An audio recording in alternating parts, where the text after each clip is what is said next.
Rancangan Santapan Jiwa My Quran Time ini dibawakan oleh MFDM Group of Companies, 3Q Equestrian dan Fraser Valley Kuala Kubu Baru.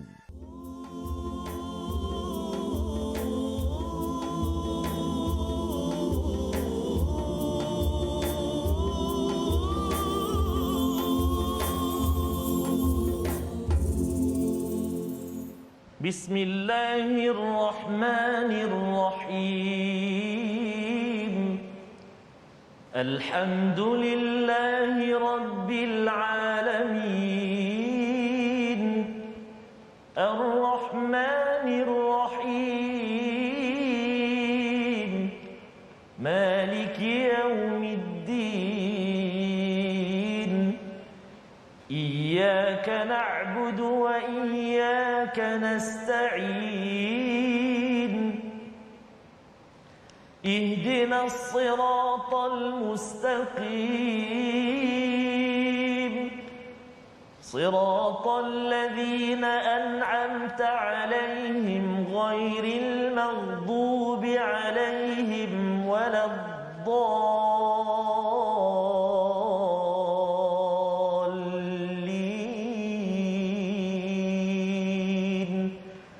آمين. صدق الله العظيم. Assalamualaikum warahmatullahi wabarakatuh. Alhamdulillah wassalatu wassalamu ala Rasulillah wa ala alihi wa man walah. Syada la ilaha illallah, syada Muhammadan abduhu wa rasuluh. Allahumma salli ala sayidina Muhammad wa ala alihi wa sahbihi ajma'in. Amma ba'du. Apa khabar tuan-tuan dan puan yang dirahmati Allah sekalian? Kita bersyukur pada Allah Subhanahu wa taala pada hari yang berbahagia ini, pada hari Sabtu, untuk sama-sama kita jadikan ruang untuk kita mengulang kaji dalam My Quran Time, baca faham amal. Dan pada hari ini saya bersama Al-Fadil Ustaz Tarmizi Abdul Rahman. Apa khabar Ustaz? Alhamdulillah, Ustaz saya ya. Alhamdulillah Ustaz ya. Sabtu kita ini masih Ulang lagi kaji bersama dengan Quran, insya-Allah. Masya-Allah ya. Dan bagi siapa-siapa yang tertinggal mungkin pada 6 halaman sebelum ini, kita harapkan pada hari ini ruang untuk kita melihat balik kefahaman yang ada ataupun mungkin kefahaman tambahan daripada 6 halaman yang telah kita lihat, surat 288 hingga 293. Jadi dijemput pada tuan-tuan untuk sama-sama kongsikan di Facebook, maklumkan pada kawan, dan hari ini tolong doakan ya. Semalam kita dah doakan, hari ini terus kita doakan rakan-rakan kita, bagi doa special sikit di ruang Facebook tersebut. Kalau di depan kaca TV mungkin tuan-tuan boleh doakan dalam hati untuk rakan-rakan yang memerlukan hidayah ditambah hidayah. Kerana itulah formula daripada pemuda Al-Kahfi yang kita akan lihat pada nanti ya. Kita dah masuk surah Al-Kahfi semalam ya, pada halaman yang pertama surah Al-Kahfi, dan kita akan lihat lagi salah satu formula akhir zaman ini adalah untuk kita saling mendoakan. Jadi di ruang komen itu di Facebook boleh bagi doa special sedikit, tag kawan-kawan yang ada. Moga-moga Allah kabulkan permintaan kita, insya-Allah. Hari ini kita Ustaz bukan kita berdua sahaja. Betul, kita Ustaz. bersama dengan panel undangan istimewa. Ya, sahabat lama kita, saya Ustaz. Di atas talian Dr. Nur Azman bin Alias Al-Hafiz, pensyarah kanan Fakulti Pengajian Quran dan Sunnah Universiti Sains Islam Malaysia. Apa khabar Doktor? Alhamdulillah. Apa khabar Ustaz Fazrul, Ustaz Tarmizi? Baik, alhamdulillah. Munawirin, subhanallah. Masya-Allah. Masya-Allah, masya-Allah, masya-Allah. Petuah kita hari ini Ustaz Betul, Ustaz. ya. Dr. Nur Azman ini banyak pengalaman ya. Seorang Al-Hafiz yang akan berkongsi pada hari ini. Sebenarnya boleh baca, boleh tadabbur. Betul, Ustaz. Ya, tapi hari ini kita fokus tadabbur Ustaz ya. Kalau nak baca kat ujung nanti, kalau sudi, katakan sudi. Gitu kan. Tak ada pantun lah hari ini Ustaz. Tak ada pantun. Jadi kita akan tiba-tiba rasa serak tekak pula ni. Ya, masya-Allah. Jadi kita insya-Allah nak melihat hari ini Doktor ya, daripada halaman 288 masih surah Al-Isra yang kita dalami pada minggu ini, iaitu Allah membawakan kepada kita satu sejarah tentang Nabi Adam dan juga iblis, diikuti oleh pengenalan ya, pemberitahuan tentang godaan daripada syaitan pada ayat 64. Kita baca dahulu ayat 64 ini bersama tuan-tuan yang berada di rumah, dan kita akan lihat apakah peringatan yang perlu kita ambil pada halaman 288. Silakan Ustaz Star. Baik, terima kasih kepada Ustaz Fazrul. Bismillahirrahmanirrahim. Assalamualaikum warahmatullahi wabarakatuh. Alhamdulillah wassalatu wassalamu ala Rasulillah wa ala alihi wa sahbihi wa man walah wa ba'd. Yang saya muliakan, lagi saya kasihi Al-Fadil, sahabat lama saya Al-Fadil Al-Ustaz Dr. Nur Azman Alias, subhanallah, selalu dulu saya rujuk pada beliau Ustaz berkaitan dengan Al-Quran, qiraat dan sebagainya. Inilah guru kita, subhanallah. Subhanallah. Dan ada juga Puan Jun Jamaluddin, alhamdulillah dapat bersama Ustaz Fazrul, Ustaz Tarmizi, bersama Ustaz Dr. Nur Azman, Ustaz taman saya ni. Subhanallah. Jadi subhanallah, terima kasih al-Fadil Ustaz Dr. Nur Azman yang bersama dengan kita pada hari ini. Mudah-mudahan kita dapat berkongsi, insya-Allah dapat tambah lagi ilmu, subhanallah. Jazakumullah khairul jazak. Jadi kita nak mulakan bacaan pada ayat yang ke-64 Ustaz 64. Mohon izin ya doktor ya, nak baca sikit ni. Untuk guru kita ada ni, guru qiraat kita ni. Jadi lepas di akhir nanti insya-Allah. Insya-Allah. Jika sudi. Jika sudi, subhanallah. Baik. Jom kita baca sama-sama ayat yang ke-64 terlebih dahulu. أعوذ بالله من الشيطان الرجيم واستفزز من استطعت منهم بصوتك وأجلب عليهم بخيلك وأجلب عليهم بخيلك وشاركهم في الأموال والأولاد وعدهم وما يعدهم الشيطان إلا غرورا صدق الله العظيم.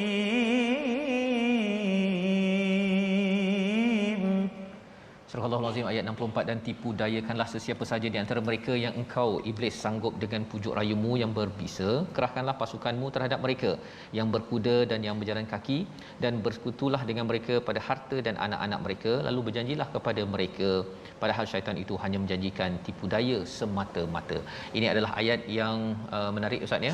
Wastafziz ini, perkataan faz ini hanya ada dalam surah Al-Isra. Jadi nak minta pencerahan daripada Fadil Ustaz Dr. Nur Azman bin Alias untuk menjelaskan doktor ya tentang istilah bisautik ya, dengan suaramu, dengan kudamu, dengan rojilik, dengan pasukan pejalan kaki.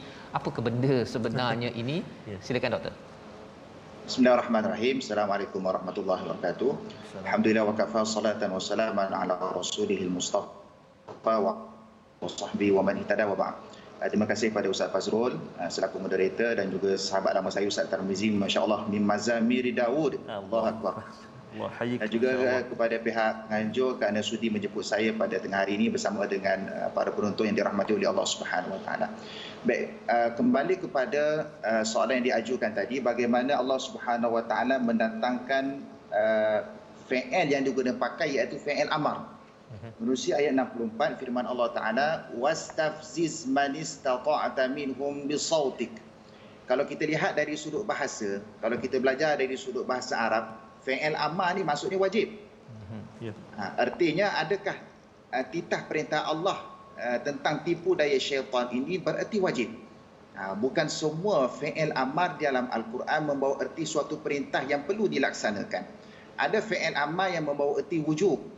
Sebagai contoh, wa aqimus salata wa atuz zakah, dan dirikanlah solat dan keluarkanlah zakat. Ia adalah fi'il amar, dan fi'il amar itu membawa erti hukumnya adalah wajib, perlu dilaksanakan. Ada fi'il amar yang bersifat linnadabah, iaitu untuk hukumnya adalah kerana hukumnya adalah harus ataupun sunat. Hukumnya adalah sunat. Sebagai contoh, dalam surah Al-Muzammil, qumil laila illa qalila, dirikanlah pada waktu malam melainkan sedikit daripadanya. Artinya qum tu fi'il amar, tetapi fi'il amar itu ditujukan wajib kepada Nabi SAW, tetapi sunat hukumnya kepada umat baginda SAW. Dan ada fi'il amar yang bersifat seperti dalam ayat ini yang dipanggil sebagai qadari. Berkata Al-Imam Ibn Kathir rahimahullah, fi'il amar ini Allah nak menggambarkan bahawa titah perintah Allah itu merupakan suatu takdir. Allah ketika mana Allah Subhanahu Wa Taala menciptakan Adam alaihi salam, Allah menciptakan anak zuriat keturunan Nabi Adam alaihi salam, Allah uji mereka dengan takdirnya adalah akan ada godaan-godaan, bisikan-bisikan daripada syaitan dan juga iblis. Maka Allah katakan wastafziz, tipu dayakanlah di kalangan mereka yang mana kamu mampu wahai iblis bisautik. Baik, apakah yang dimaksudkan dengan bisautik? Bisautik ini kalau kita tengok dari sudut terjemahan bahasa, artinya adalah suara ataupun bisikan-bisikan syaitan. Namun begitu Al-Imam Ibn Kathir rahimahullah menukilkan pandangan daripada Ibnu Abbas radhiyallahu anhu bahawasanya suara ini, sebahagian pandangan mengatakan suara ini adalah suara yang bersifat nyanyian. Artinya di samping bisikan-bisikan syaitan, ia juga sautik itu membawa erti nyanyian. Kenapa nyanyian? Kerana nyanyian itu boleh membuatkan hamba-hamba Allah leka daripada mentaati Allah Subhanahu wa taala. Kemudian kita lihat kepada perintah yang kedua, fi'il amar yang kedua yang digunakan oleh Allah Subhanahu wa taala, wa ajlib alaihim bi khailika wa rajilik. Dan kerahkanlah terhadap mereka satu pasukan berkuda dan juga pasukan yang berjalan kaki. Betul. Apa yang dimaksudkan dengan pasukan berkuda, pasukan berjalan kaki? Pasukan berkuda dan juga pasukan jalan kaki ini Allah nak gambarkan bagaimana kumpulan-kumpulan di kalangan bala tentera syaitan ini terdiri daripada pelbagai pihak. Ada yang berada di atas kuda, ada yang berjalan kaki, nak menunjukkan kehebatan bala tentera syaitan dalam usaha mereka untuk menyesatkan anak cucu Nabi Adam AS. Sebab itu kalau kita gabungkan balik, siapakah sebenarnya bala tentera mereka? Bala tentera mereka ini ada kaitan sebagaimana Allah huraikan di hujung Al-Quran dalam surah An-Nas, allazi yuwaswisu fi sudurin nas minal jinnati wan nas. Orang-orang yang mencampakkan perasaan was-was, mencampakkan bisikan-bisikan dalam dada-dada manusia ke arah jalan keburukan, ke arah jalan kemaksiatan, terdiri daripada al-jinnati wan nas, iaitu syaitan-syaitan di kalangan jin dan juga di kalangan manusia. Artinya bahawasanya apa yang Allah gambarkan di sini, anak cucu Adam tidak akan terlepas daripada godaan-godaan syaitan dalam pelbagai bentuk yang akan menyesatkan mereka daripada mentaati Allah Subhanahu wa taala. Wasyarikhum fil amwali wal auladi wa'iduhum. Yang ketiga, Allah kata wasyarikhum, kongsikanlah mereka dalam harta dan juga anak-anak. Apa maksud kongsikan mereka dalam harta dan juga anak-anak? Dalam aspek harta dan anak-anak ni, Allah jadikan harta dan anak-anak ni dari satu aspek, ia adalah nikmat daripada Allah. Nikmat daripada Allah. Kalau kita gunakan amwal, kita gunakan aulad ini ke arah jalan yang diridai oleh Allah, maka ia menjadi nikmat ke atas diri kita. Namun begitu dalam konteks bisikan syaitan, Allah kata wasyarikhum fil amwali wal aulad. Kata Sayyidina Ibnu Abbas radhiyallahu anhuma, artinya siapakah aulad di sini? Siapakah anak-anak di sini? Anak-anak di sini adalah perkongsian daripada anak-anak hasil perzinaan. Nauzubillah. Artinya salah satu daripada godaan syaitan adalah menjauhkan kita daripada Allah dengan berkongsi. Mana bisikan-bisikan itu menyebabkan anak cucu Adam berzina sesama sendiri. Akhirnya lahirlah anak-anak yang disebabkan atas dosa-dosa besar yang mereka lakukan. Dan juga amwal tadi. Amwal tadi maksudnya harta, iaitu mereka menginfakkan, mengeluarkan harta mereka ke arah jalan yang dimurkai oleh Allah. Dan yang keempat adalah wa'iduhum, dan janjikanlah. Janji di sini adalah janji-janji manis. Bukan janji daripada Allah tetapi janji daripada syaitan. Dan janji syaitan itu adalah janji yang bersifat tipu daya semata-mata. Wallahu a'lam. Terima kasih ucapkan kepada Al-Fadhil Ustaz Dr. Nur Azman ya, menjelaskan tentang ayat 64 ini. Nak ceritanya syaitan ini bala tenteranya itu serius Ustaz ya. Dia bukan main-main. Betul. Tak nampak je lah ya. Kalau nampak rasanya kita ni setiap hari memang akan pastikan kita baca Quran, kita ta'uz, a'udzubillahi minasyaitonirrajim, dan inilah yang kita buat pada setiap hari tuan-tuan sekalian ya. Cuma tak nampak saja. Betul Ustaz. Tak nampak tetapi kesannya nampak.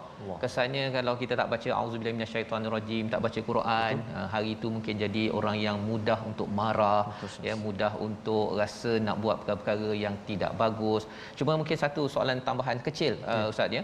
Di antara kalau ayat yang ke-61 tu fasajadu illa iblis, itu ada perkataan iblis ya, tetapi dalam ayat yang ke-64 ini perkataannya wama ya'iduhumus syaitanu illa ghurura. Syaitan dan iblis. Iblis ini kalau dalam surah Al-Kahfi katanya daripada kalangan jin. Syaitan ini dari kalangan siapa Ustaz? Untuk sama-sama kita jelaslah bila cakap nak berhadapan dengan tentera ni kena jelas sikit. Kalau tidak kita rasa macam tenteranya begini, rupanya datang dari sana pula. Silakan doktor. Okey. Baik, perkataan syaitan yang disebut dalam Al-Quran adalah merujuk kepada tentera ataupun askar kepada komander besar dia iblis. Iblis sebagaimana disebut dalam Quran adalah satu makhluk Allah yang hidup pada zaman sebelum Nabi Adam dicipta lagi. Iblis ini hidup bersama dengan malaikat, namun begitu oleh kerana keingkaran, enggannya dan takaburnya untuk mentaati perintah Allah Subhanahu Wa Taala, lalu Allah laknat ke atas iblis. Baik, siapakah syaitan? Syaitan adalah pengikut kepada iblis dan juga tentera-tentera iblis yang terdiri daripada makhluk-makhluk ghaib. Bila kita sebut makhluk ghaib, maknanya kita dapat gambaran kasar, iaitu terdiri daripada mereka yang kufur di kalangan golongan jin. Golongan jin yang kufur kepada Allah termasuk daripada golongan-golongan syaitan. Ada pun manusia adalah mereka yang mengikut hawa nafsu, mengikut bisikan syaitan. Kita tak panggil manusia kufur tu syaitan, sebab syaitan tu adalah daripada golongan jin. Tapi manusia yang kufur ke arah golongan syaitan tersebut, maka kita panggil sebagai pengikut kepada hawa nafsu dan pengikut kepada syaitan. Wallahu a'lam. Baik, terima kasih diucapkan kepada Ustaz, yang jelas Ustaz ya, agar kita jangan ikut kepada syaitan, nanti kita pun sekalilah mengikut kepada iblis yang memang kufur, dilaknat oleh Allah Subhanahu Wa Taala. Dan ini diingatkan dalam surah Al-Isra ya, salah satu daripada beberapa tempat dalam Al-Quran berkaitan dengan sejarah manusia yang dimusuhi oleh iblis dan pengikutnya syaitan ini. Jadi kita kena berjaga-jaga, dan berjaga-jaga inilah yang dibekalkan dalam surah Al-Isra ini tentang Al-Quran ya. Al-Quran ini sebagai penjaga kepada kita Ustaz ya. Kita kena jelas, kita kena celik Quran. Cuma dalam ayat yang ke-72 pada halaman 289 itu ada istilah a'ma ya, wa man kana fi hadhihi a'ma. Kita baca sikit Ustaz ya, pendek saja ayatnya, cuma kita nak jelas daripada Ustaz mengapa dalam ayat ini menggunakan perkataan a'ma, padahal kalau dalam surah Baqarah tu ada cakap summun umyun bukmun ya, tapi di sini diletakkan a'ma. Maksud apa di sebalik perkataan tersebut? Kita baca dahulu ayat 72. Terima kasih Fadil Ustaz Fazrul, Fadil Ustaz Dr. Ibn Azman, subhanallah, dan juga para penonton sahabat-sahabat Al-Quran yang dikasihi oleh Allah Subhanahu Wa Taala sekalian. Kita nak baca sekarang ni ayat yang ke-72 di halaman yang ke-289. Jadi betul tadi ya, saya perkongsian daripada Fadil Doktor berkenaan dengan tipu daya ini. Tak, maksudnya dalam solat, sehingga dalam solat sekalipun kita masih lagi diganggu, dikacau. Bisikan-bisikan tadi. Masa itulah jumpa kunci dekat mana, sikat letak dekat mana, laptop dekat mana. Teringat nak pergi Langkawi kan. Masa tu juga. Masya-Allah. Jadi kena hati-hati, sebab tu kalau kita nak baca Quran contohnya, kita sangat-sangat dituntut untuk membaca a'udzubillahi minasyaitonirrajim. Dan apa juga kerja yang kita nak buat. Baik, kita nak baca ayat yang ke-72. Jom kita baca sama-sama insya-Allah. A'udzubillahi minasyaitonirrajim. Wa man kana fi hadhihi a'ma fahuwa fil akhirati a'ma.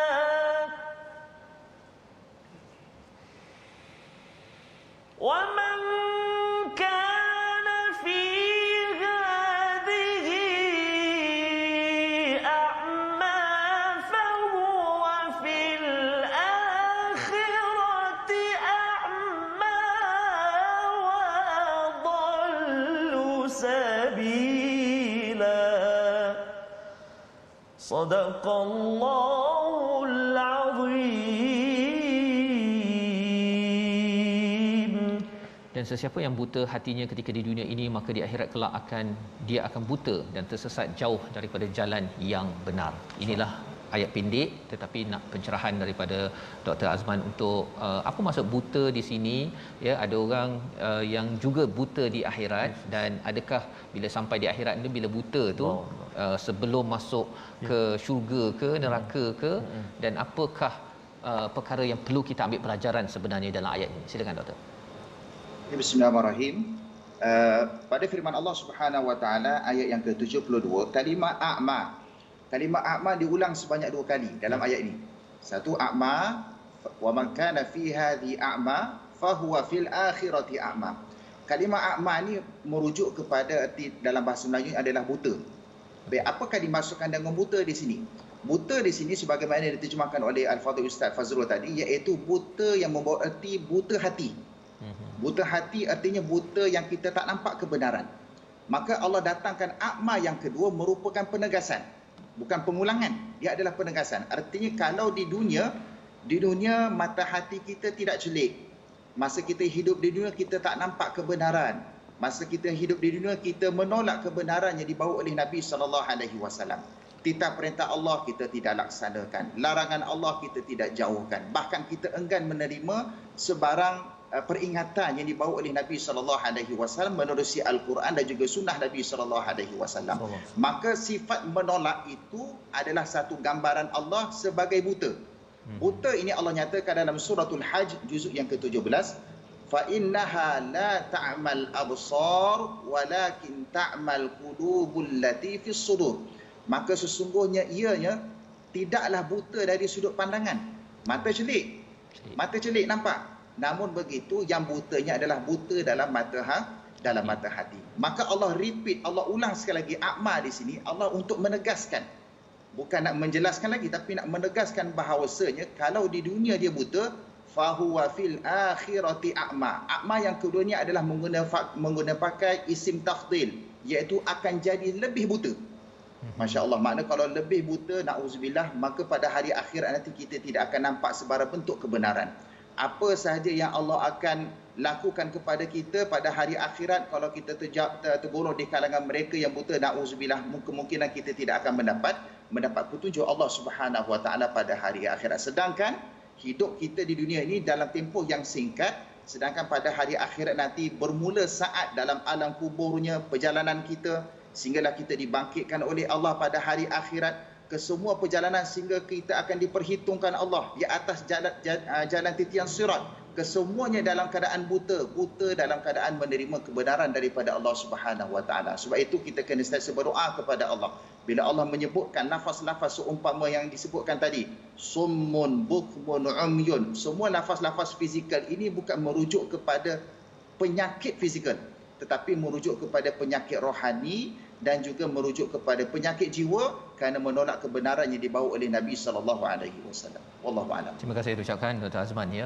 Baru jelas lagi Ustaz ya, sebenarnya bahawa kebenaran yang ada, yang kita salah satunya sudah tentunya sumber daripada Al-Quran. Kalau kita nampak di sini, ia bukan sekadar untuk di sini memandu kita sampai ke akhirat Allah ya. Bila kita cakap ihdinas siratal mustaqim, bukan sekadar hidayah nampak itu di sini, tapi kita nak Allah pimpin kita nun sampai ke syurga Allah, doktor ya.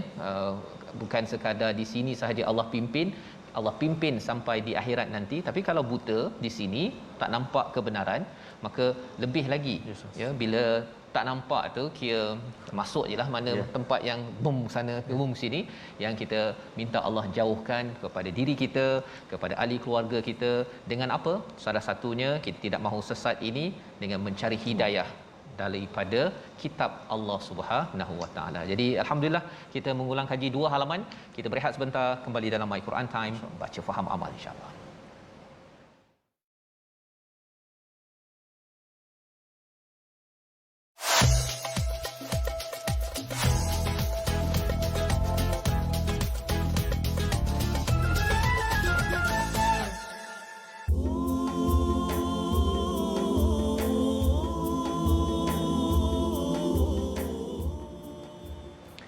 Buta mata tak nampak jalan di dunia kerana tidak nampak cahaya, tidak tahu ke mana hendak dituju, ke hilir atau ke hulu.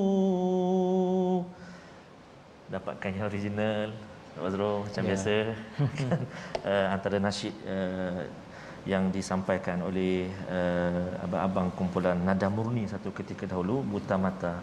Yang mana tadi kita Al-Fadhil Ustaz Dr. Noor Azman kongsikan pada kita 2 kali disebut dalam ayat yang ke-72 tadi, a'ma fa huwa fil akhirati a'ma. Jadi mudah-mudahan Allah Subhanahu Wa Taala terus kurniakan cahaya buat mata hati kita, amin ya rabbal alamin. Malam tadi Ustaz, saya bersama dengan ada 2 keluarga gabungan Ustaz. Ada keluarga Haji Saleh di Kedah, keluarga Haji Mas'ud di Johor, dan juga keluarga besar di Kampung Manggul Jitra Dia bergabung baca Al-Quran sama-sama Ustaz. Allahu Akbar. Dan disampaikan semua doakan mudah-mudahan semua dapat terus bersama dengan Al-Quran dan My Quran Time dan mudah-mudahan dapat terus belajar dan belajar. Subhanallah. Jadi itulah sahabat-sahabat kita di Facebook pun ramai saat ini Ustaz. Senantiasa mohon kita sama-sama bermohon agar Allah SWT permudahkan. Kurniakan kesihatan, kesembuhan dan juga tadi hati kita mudah-mudahan sentiasa bercahaya dengan Al-Quran. Amin ya rabbal alamin. Kita bercakap tentang cahaya Al-Quran ini disentuh pada halaman 290 sebenarnya, dan kaedah kita berinteraksi dengan Al-Quran ini sebagaimana doktor menyatakan tadi, perlu sangat kita jaga betul-betul agar kita tidak akma. Akma ini dia kalau kita driving Ustaz ya, dia ada namanya titik buta. Titik buta ni ialah sebenarnya kita nampak je kat depan, tapi kita tak nampak sisi kesilapannya, tetapi Quran ini pasti akan mencerahkan. Kadang-kadang ada orang tu dia komen banyak, nampak orang lain silap tapi rupanya sebenarnya saya yang ada titik buta, tapi Quran akan mencerahkan. Jadi salah satu daripada ayat berkaitan dengan Quran yang muncul pada ayat 290 ini adalah pada ayat 82 ya, ayat 82. Saya nak minta Ustaz Tarmizi baca ayat 82 halaman 290, dan selepas itu nanti kita akan melihat ayat ini muncul selepas bercakap tentang solat Ustaz ya. Solat yang wajib dengan solat tahajud, dan kemudian cakap pasal Al-Quran. Kita baca ayat 82 dan nanti kita lihat apakah kaitan solat dan Quran ini untuk persediaan kita menjaga hati kita agar tidak buta Ustaz ya, insya-Allah. Silakan. Terima kasih Al-Fadhil Ustaz Fazrul, Al-Fadhil Dr. Azman Nur Azman. Seterusnya tuan-tuan dan puan sahabat Al-Quran yang kasih Allah Subhanahu Wa Taala sekalian. Dalam ayat yang ke-82 Ustaz kita nak baca ni ada perkataan syifa Ustaz dan syifa juga terdapat dalam surah-surah yang lain. Syifa ini kata saya ada 4 tempat, dan antaranya dalam ada 3 disebut syifa ini adalah berkaitan dengan merawat hati kita, penawar bagi hati kita, jiwa kita, dan satu tempat ayat lagi tu tentang kesihatan, berkait dengan perubatanlah madu ke habatus salat dan sebagainya. Tapi 3 disebut tu merawat hati kita. Subhanallah. Jadi kita nak lihat, kita nak baca sama-sama ayat yang ke-82. Jom. A'udzubillahi minasyaitonirrajim. Wa nunazzilu minal Qur'ani ma huwa shifaa'un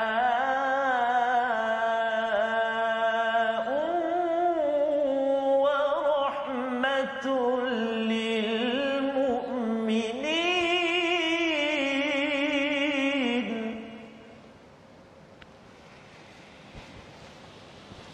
Wa nunazzilu minal Qur'ani ma huwa shifaa'un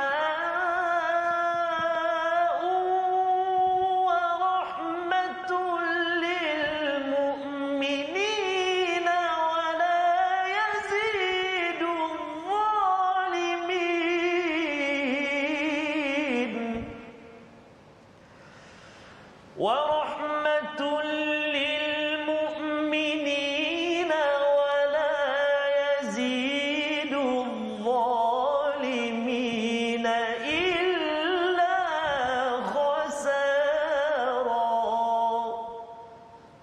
Sadaqallahul azim.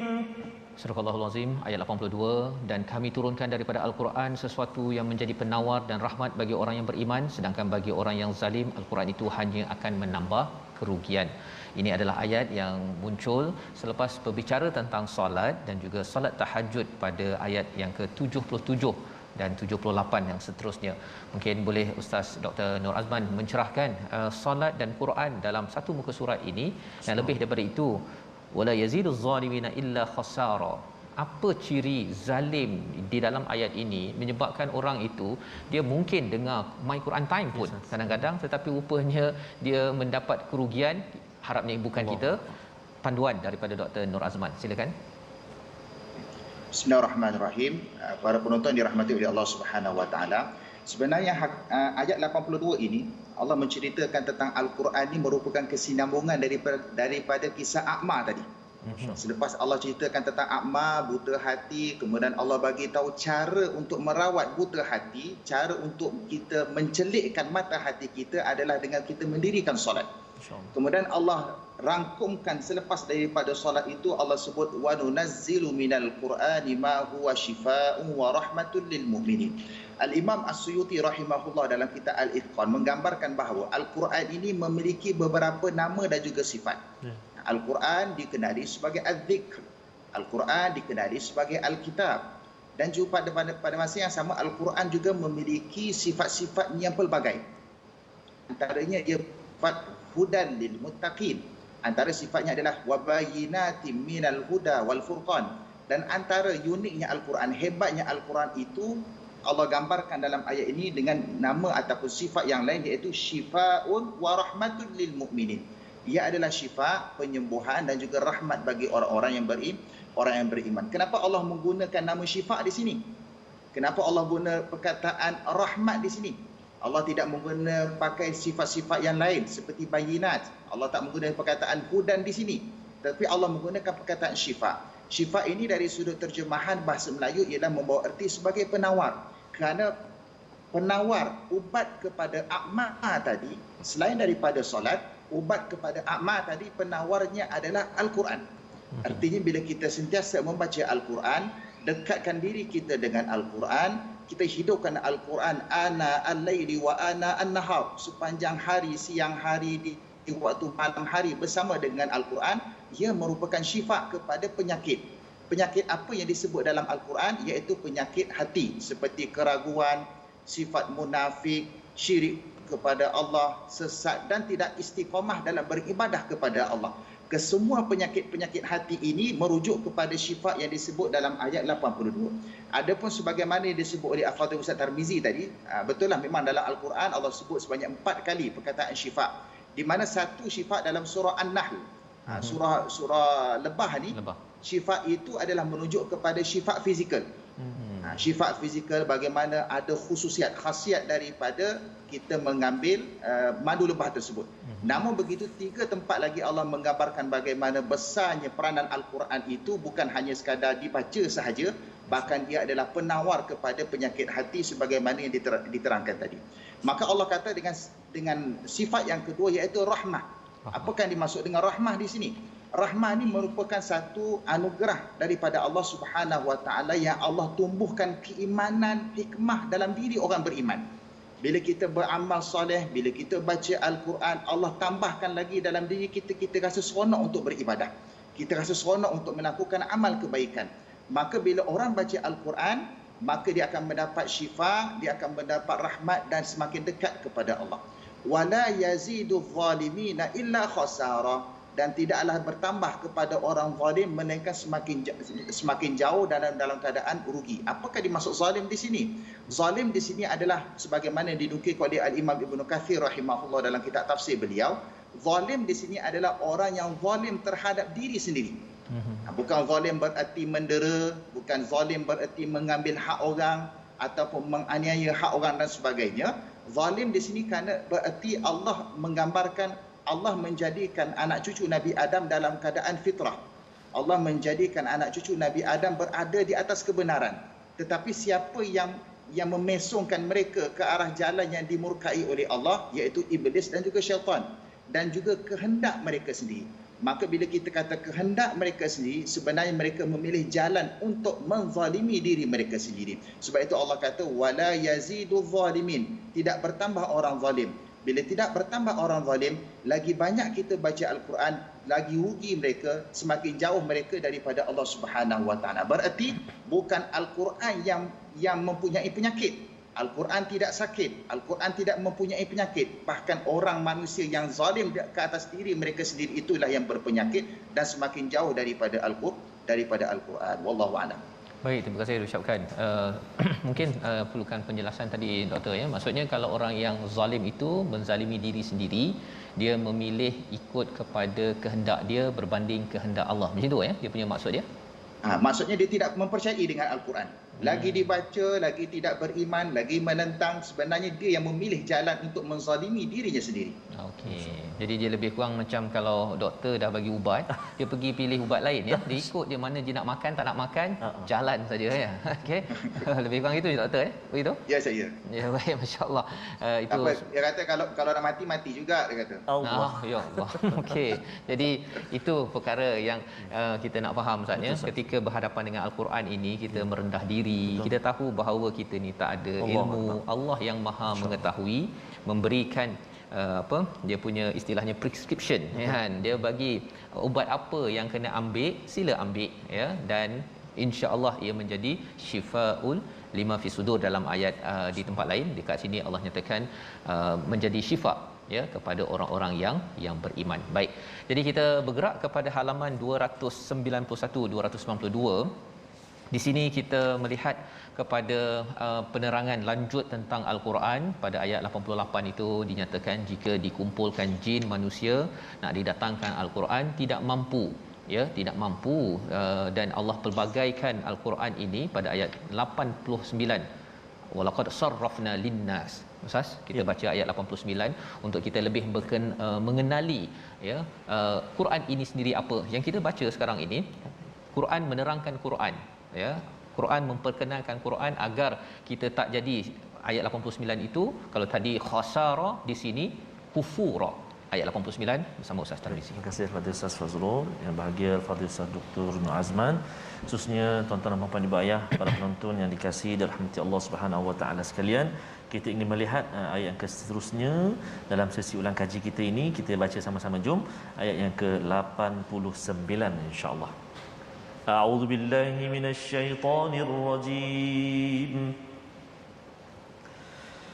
وَلَقَدْ صَرَّفْنَا لِلنَّاسِ فِي هَذَا الْقُرْآنِ مِنْ كُلِّ مَثَلٍ وَلَقَدْ صَرَّفْنَا لِلنَّاسِ فِي هَذَا الْقُرْآنِ مِنْ كُلِّ مَثَلٍ فَأَبَى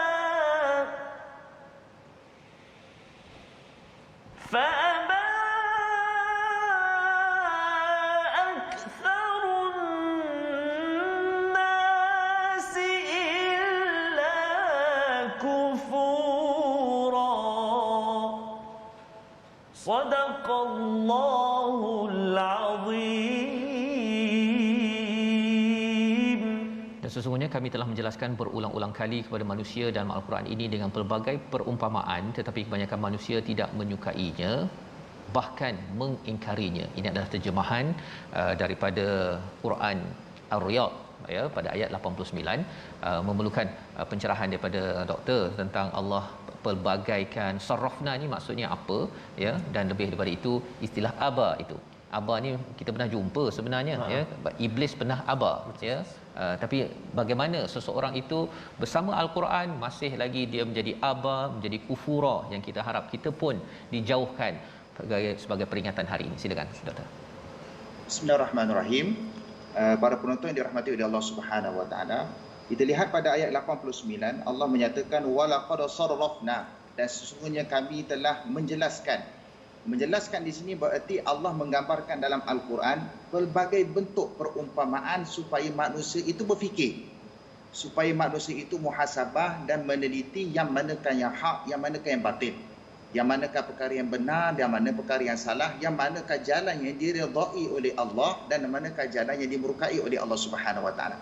Kadang-kadang Allah menggambarkan tentang nyamuk dalam Al-Quran. Kadang-kadang Allah gambarkan tentang lalat dalam Al-Quran. Kadang-kadang dalam keadaan pelbagai bentuk haiwan, semua lebah dan sebagainya. Kesemua perumpamaan itu semata-mata supaya umat manusia, umat baginda Rasulullah sallallahu alaihi wasallam berfikir sejenak yang manakah satu jalan yang perlu mereka lalui. Lalu Allah kaitkan bagaimana sebahagian besar di kalangan manusia setelah pelbagai perumpamaan yang datang dalam Al-Quran itu, namun begitu fa'aba aktsarun nas, maka ramai di kalangan manusia, kebanyakan manusia itu bersifat aba. Apakah yang dimasukkan dengan aba? Kata Al-Imam At-Tabari rahimahullah, aba ini membawa erti sifat degil dan menentang kebenaran. Artinya dia degil, dia enggan, dia menolak, dia tak nak, pada masa yang sama menentang kebenaran. Itu dimasukkan dengan aba. Sebab itu bila kita lihat dari sudut sejarah perkataan aba ini, diriwayatkan dalam Ibnu Abi Hatim. Ibnu Abi Hatim meriwayatkan dosa pertama yang berlaku sejak daripada penciptaan Nabi Adam alaihi salam adalah sifat aba wastakbar. Itulah dosa yang pertama. Kenapa? Kerana ketika mana Allah Subhanahu wa taala menciptakan manusia yang pertama, Nabi Adam alaihi salam, Allah perintahkan kepada para malaikat dan juga iblis ketika itu untuk sujud kepada Nabi Adam alaihi salam. Maka sujud tersebut bukan sujud bererti menyembah. Sujud pada waktu tersebut adalah kerana sujud membawa erti ikram. Walaqad karramna, kalau kita lihat pada muka surat sebelumnya, walaqad karramna bani Adam, dan sesungguhnya kami telah memuliakan Bani Adam, keturunan Nabi Adam alaihi salam. Artinya sujud itu membawa erti sujud penghormatan. Namun begitu, apa balas iblis? Asjudu liman khalaqata tina, adakah patut aku sujud kepada satu makhluk yang kau ciptakan daripada tanah, sedangkan aku diciptakan daripada api? Seolah-olah api lebih mulia daripada tanah. Maka sifat aba ini merupakan dosa pertama yang berlaku sejak dari penciptaan Nabi Adam alaihi salam. Maka sifat aba wastakbar, iaitu sifat degil, menentang kebenaran. Wastakbar adalah sifat takabur, sombong diri dan juga takabur. Kedua-dua sifat ini merupakan asbab laknat Allah ke atas iblis sehingga hari akhirat. Nak kata iblis ada mencuri, tak ada mencuri. Nak kata iblis ada bunuh orang, tak ada bunuh orang. Nak kata iblis ada buat dosa-dosa yang lain, tidak. Tapi iblis buat satu dosa. Ketika itu, dengan takdir Allah memiliki dua sifat, aba wastakbar, langsung mendapat laknat Allah sehingga hari akhirat. Na'udzubillah. Artinya kita sentiasa perlu berwaspada.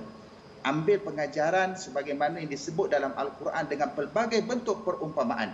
Penciptaan Allah Subhanahu wa taala itu merupakan petanda ataupun peringatan daripada Allah supaya kita ingat bahawasanya setinggi mana pun dosa yang kita lakukan dengan Allah, sebanyak mana dosa yang kita lakukan dengan Allah, kita bertaubat kepada Allah, mudah-mudahan Allah mengampunkan dosa kita. Namun begitu, berwaspada daripada dua sifat ini, kerana sifat ini adalah sifat yang dilaknat oleh Allah ke atas iblis, laknatullah sehinggalah hari akhirat. Wallahu a'lam. InsyaAllah itu adalah perkara yang penting, Ustaz, ya. Kita menjauhkan, kita doa Allah jauhkan kita. Betul lah, iblis tu dia tak sempat mencuri lagi kan. Dia aba wastakbar, kerana dosa tersebut dia memandang ringan kepada orang lain, ya. Dia kata orang baca Quran, kalau zaman sekarang lah, Ustaz, ya, baca Quran adalah baca Quran je pun, kan, ataupun itu bercakap tu macam kakak tua, kan. Ada orang-orang yang cakap begitu, dia memandang rendah pada orang lain.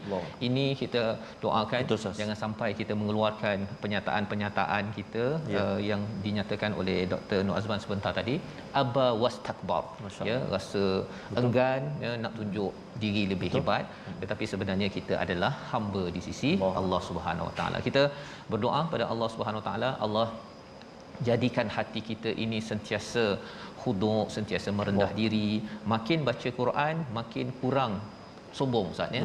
Makin baca Quran makin lagi kita merendah diri.